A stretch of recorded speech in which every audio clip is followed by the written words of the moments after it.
Di nahirog tayo'y umindak, at sa kumpas ng maracas tayo'y magsama.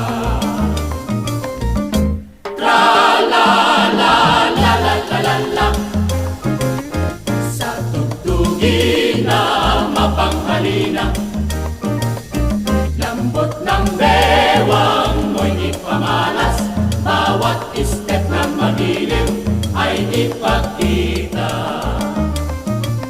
Kung palaging mayroong tugtugan, ay ligaya na nitong buhay. Ang aliw ko ay walang hanggan, kung patuloy itong sayawan.